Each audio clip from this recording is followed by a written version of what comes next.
ένα ταξίδι δίχως προορισμό, σε ένα νησί όπου γίνεται χαμός και πνίγεται ο καημός. Γνώρισα αλάνια μετά από κάμποσο καιρό, μου άλλαξαν τη ζωή και αυτό ήταν τρομερό.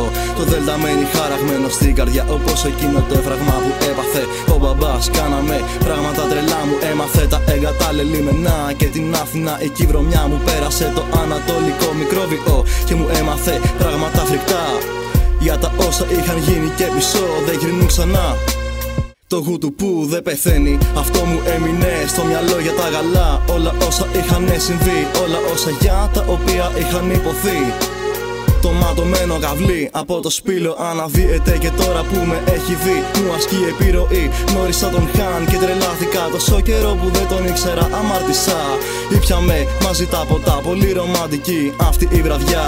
Κεράσαμε τους εαυτούς μας με το πιο ζωηρό κανάλι και για επιδόρκο μπαμπαλού είχε πάλι υδροτά σοφτεί από το κεφάλι. Στο σπίτι του Διόν κάναμε την αμαρτία. Καταναλώσαμε τη φρικτή ουσία του θανάτου σε ένα τσιγάρο. Μα εγώ ήθελα να γίνω Super Mario. Η ένταση στα φώτα συνεχώς άλλαζε. Έβλεπα το φακό και η ακτίνα με αγκάλιαζε. Με το Διόν τον Ερμή και το Χαν όλοι μαζί κάναμε το φουντί, πράγματα που κανείς δεν μπορεί να φανταστεί. Μα παρόλα αυτά θα ήθελε πολύ και αυτός να έχει βιώσει. Μα αν ήταν στη θέση μας θα είχε τρελαθεί, θα είχε απεβιώσει από την πρώτη στιγμή. Θα θέλε να γευτεί το τι πάει να πει να είσαι από βουλιαγμένη ήλιον, περιστερικό, ριδαλό και ανατολική ακτή.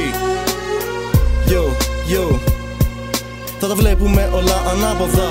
Όταν πάρουμε του CB, LSD και τα mini λυρικά όλα μαζί. Με στη φλέβα κουμπωμένα θα τα έχω όλα χαμένα. Θα πέσω στο πυθμένα και δεν θα με βρίσκουνε με τρόπο κανένα.